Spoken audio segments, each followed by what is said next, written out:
Hello students, I hope कि आपने पांचों वीडियोस को बहुत एंजॉय किया होगा भाई। Chapter number 1 2 3 4 5 and the next one is the soldier Rupert Brooke, who is known as the war poet.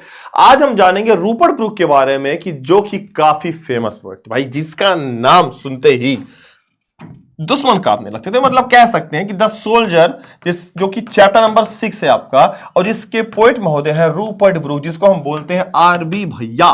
क्या बोलते हैं बेटा? जिनको हम बोलते हैं क्या? आरबी भाई बोलते हैं। मतलब Rupert Brooke, in short term इसको हम बोल सकते हैं। तो आइए देखते हैं बिना समय को बर्बाद किए हुए। देखो, मैं बहुत बड़ी बड़ी वीडियोस नहीं ला रहा हूं, मैं छोटी छोटी वीडियोस आपको इसलिए दे रहा हूं जहां पे पीवाईक्यूज प्लस न्यू क्वेश्चन है। ध्यान से देखना बेटा, यहां पे आपके पूरे के पूरे पीवाईक्यूज और यहां पे आपके प्लस न्यू क्वेश्चन दोनों लगाकर लाया हूं। 25-25 का हमने स्लॉट रखा है और ये 25-25 के क्वेश्चन के जो स्लॉट है बेहद इंपॉर्टेंट है। ठीक है, तो आइए देखते हैं क्या है पहला क्वेश्चन। पहला क्वेश्चन है, Rupert Brooke was born in the year, right answer क्या होगा? 1887। 1887। ठीक है, the soldier is written by तो रूपर्ट ब्रूक। बहुत सिंपल सा आंसर है। किसने लिखा था सोल्जर को?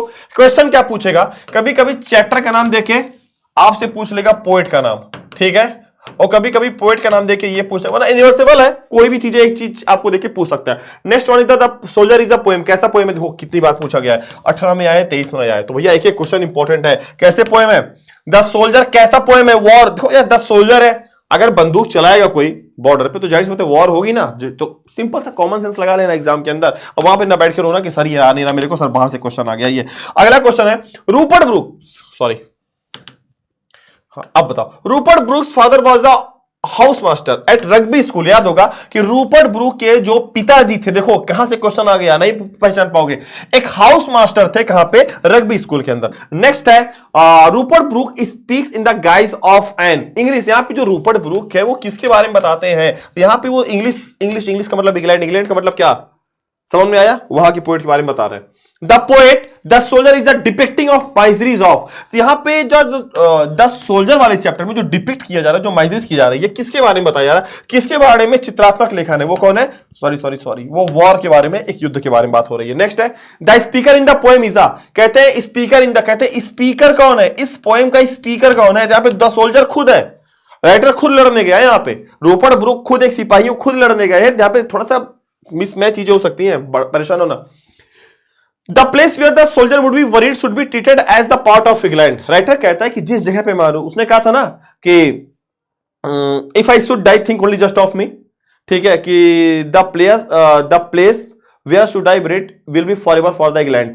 तो यहां पे यही कह रहे हैं कि एक ऐसी जगह जहां पे जो सोल्जर है, जहां पे वो क्या होगा भैया, जहां पे सोल्जर को क्या करेंगे, जहां पे उस सोल्जर को क्या करेंगे, जहां पे सोल्जर को क्या वुड बी बरीड क्या करेंगे, दफनाया जाएगा। वो सोल्जर क्या होगा? दफनाया जाएगा। वो हमेशा के लिए कहां का होगा? इंग्लैंड का हो जाएगा। याद रखना, हर जगह इंग्लैंड को इसमें घुसाना है आपको। The speaker is not afraid of. Writer क्या है यहाँ पे? स्पीकर, रूपर्ट ब्रूक की बात हो रही है। वो डरता नहीं है। किससे डरता बेटा? लॉयन से, डेथ से, फियर से, लाइफ से। किससे? डेथ से। बच्चा अगले क्वेश्चन की तरफ है, तू कर इंतजार, ठीक है। अगला question, Rupert Brooke is remembered as of. Rupert Brooke को याद किया जाता है किस रूप में? याद रखना, वॉर पोएट है। पूरी की पूरी पोएम वॉर पोएम है। राइटर कैसा? वॉर पोएट है। ध्यान से देखना। The poem the soldier is अ, क्या है ये? द सोल्जर इज अ क्या है? सोनेट। अच्छा, कैसा सोनेट है? पेट्राउंकन सोनेट है, देशभक्ति के ऊपर दिया गया है।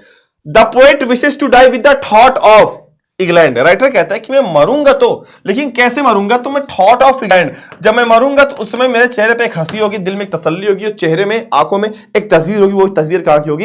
इंग्लैंड की तस्वीर होगी। ठीक है, याद रखना, बेहद इंपॉर्टेंट चीजें हैं। नेक्स्ट है आपका, the speaker of the poem the soldier is the, क्या है? एक सोल्जर है भाई, सिंपल सी बात है। नेक्स्ट है, द सोल्जर इज अ कैसा पोएम? Lyrical, patriotic. अब देखो पैट्रियोटिक आ गया, देखो PATRIO पैट्रियोटिक, ठीक है, पैट्रियोटिक पोएम है। पैट्रियोटिक पोएम का मतलब क्या होता है? पैट्रियोटिक पोएम का मतलब क्या होता है बच्चे? ये होता है देशभक्ति वाले पोएम। कौन से होते बच्चे?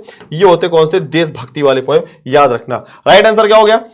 सी हो गया। The first dot dot dot dot dot dot lines are called octave. तो कौन फर्स्ट लाइन होती है? 6 वाली, 8 वाली, 9 वाली या 5 वाली? तो बेटा जो 15 का आंसर आपका होगा, बेटा 15 का आंसर क्या होगा? वो होगा बी। जो फर्स्ट 8 लाइन होती है उसको ऑक्टेव कहते हैं। ऑक्टेव से आपको OCT से पता चल जाएगा। ऑक्टेव की बात हो रही है 8 की।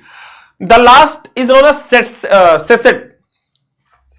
सेस्टेड बोलते हैं। द लास्ट कौन सी लाइन होती है? तो बेटा जो आपका 16 का जो राइट आंसर होगा क्या होगा बेटा? वो क्या हो जाएगा आपका?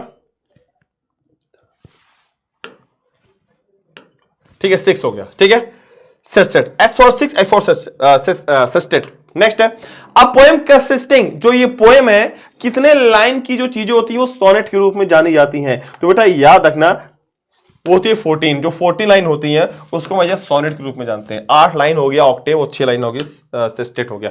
According to the soldier England has given her native has flower to love, कहते हैं कि द सोल्जर का मतलब रूपर्ट ब्रूक के अकॉर्डिंग इंग्लैंड ने उसे फूल दिए और फूलों से लोगों ने क्या सीखा, प्रेम करना सीखा। तो टू लव कर देना, वर्शिप मत कर देना बेटे। नेक्स्ट है Rupert Brooke inspired patriotism in the dot dot dot dot this phase of the first world war. तो भैया अर्ली वर्ल्ड वॉर की बात हो रही है। देखो जो पहला वर्ल्ड वॉर हुआ था वो 1914 से लेकर 1918 तक हुआ था, ठीक है। और तुमको पता होना चाहिए जो सेकंड वर्ल्ड वॉर हुआ था 1939 से 1943, कहीं 44 भी मिलता है, ये 4 साल चले थे हमारे, ठीक है। तो यहाँ पे अर्ली वर्ल्ड वॉर की बात हो रही है, ठीक। 18 का बी था ना, ठीक है। 19 का क्या होगा, 19 है, ठीक है। 20 the images of praises of, कहते हैं कि जब मैं राइटर कहते हैं जब मैं मरूंगा तो उसमें मेरी आंखों में सिर्फ एक इमेज होगा, वो इमेज होगी इंग्लैंड की। कहां की होगी, इंग्लैंड की। तो यहां पे इंग्लैंड करते ना बेटा। 20 में क्वेश्चन आया, ध्यान देना, सारे के सारे पीवाईक्यूज भी हैं। 23 में क्वेश्चन आया द टर्म कंसील्ड, कहते हैं ना जब मैं कंसील्ड का मतलब होता है मिलना। अब मिलने का मतलब होता है कि मैं हमेशा के लिए गायब हो जाऊंगा, मतलब क्या हो जाऊंगा, मिस्टीरियस होगा, एब्सेंट होगा, डिसअपीयर्ड होगा, हिडन होगा, हिडन हो जाएगा यहाँ पे राइट आंसर, ठीक है। चलिए आगे की तरफ बढ़ते बच्चा। नेक्स्ट है Rupert Brooke praise, Rupert Brooke ने किसको प्रेज किया, इंग्लैंड को प्रेज किया। 2020 में क्वेश्चन आया है। नेक्स्ट 2022 में क्वेश्चन आया अ डस्ट होम, कहता है एक ऐसी मिट्टी जिसने मुझे रंग रूप आकार दिया। तो कहता है अ डस्ट होम इंग्लैंड, इंग्लैंड की एक ऐसी मिट्टी जिसने मुझे बोर दिया, शेप दिया, मेट दिया, अवेयरनेस दिया, सब कुछ दिया, वो कहां की थी, वो इंग्लैंड की थी। 24वां क्वेश्चन है इन हार्ट एट पीस, देखो ये लाइन याद कर लेना, ठीक है। ये लाइन एक याद कर लेना, वेरी इंपॉर्टेंट लाइन है आपके लिए, एग्जाम में पूछ सकता है। In heart at peace under an English heaven, पूछा है इस फ्रॉम, इस फ्रॉम का मतलब होता है आपको बताना चैप्टर का नेम। वो चैप्टर यहाँ पे कौन सा हो जाएगा भैया, कौन सा हो जाएगा, द सोल्जर हो जाएगा। नेक्स्ट क्वेश्चन है द सोल्जर इज अ कैसा sonnet, the soldier is a sonnet. बेटा 24 में क्वेश्चन पूछा गया है यहाँ पे, ये पूछ रहा है कैसा है, क्या है, क्या है। तो ये बेटा एक सोनेट है, पेट्रांकन सोनेट है। नेक्स्ट है, हाँ ये इंपॉर्टेंट लाइन है, आपको बताया था मैंने, uppers in the eternal mind, यहां से एक्सप्लेनेशन भी पूछा गया है। 25 में बेटा पिछले साल क्वेश्चन आया था, ये EXPLANATI एक्सप्लेनेशन यहां से पूछा गया था, ठीक है। तो प्लीज पढ़ लेना, uppers in the eternal mind is from, पूछ रहा ये लाइन कहां से ली गई है। तो आप सभी के जानकारी के लिए बताना चाहता हूं मैं, आप सभी की जानकारी के लिए इस क्वेश्चन का आंसर आप सभी मुझे क्या करेंगे, आप सभी मुझे कमेंट बॉक्स में कमेंट करके देंगे। अगर इस बेटा 300 कमेंट आपकी प्यारे प्यारे वाले आ गए, हाँ सर मजा आ रहा है सर, ऐसे हमको और चाहिए, तो बेटा बहुत जल्द आपके चैप्टर नंबर 7 को मैं अपलोड करा दूंगा, बहुत जल्द, ठीक है।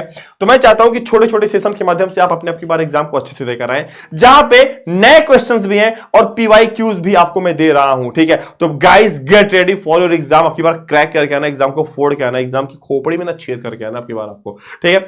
फिर मिलेंगे चैप्टर नंबर 7 के साथ, और हम ये ट्राई कर रहे हैं कि आपको हम टोटल 21 जो चैप्टर्स है पीवाईक्यूज प्लस ये और प्लस ग्रामर वाले भी आपको फटाफट करा दे, ठीक है, जिससे कि आप कम टाइम में ज्यादा रिवीजन करके चीजों को बेहतर कर लें। और वी विल ट्राई कि हर एक वीडियो जो हम ला रहे हैं वो 10 मिनट के अंदर की हो, 7 मिनट 8 मिनट 9 मिनट 10 मिनट भी ना होने पाए, 8 से 9 मिनट 7 मिनट के अंदर हो, ठीक है। तो फिर मिलेंगे, प्लीज कमेंट करना ना भूलना, और इस क्वेश्चन का आंसर जरूर बताइएगा। तब तक के लिए सभी को love you all, take care, bye bye.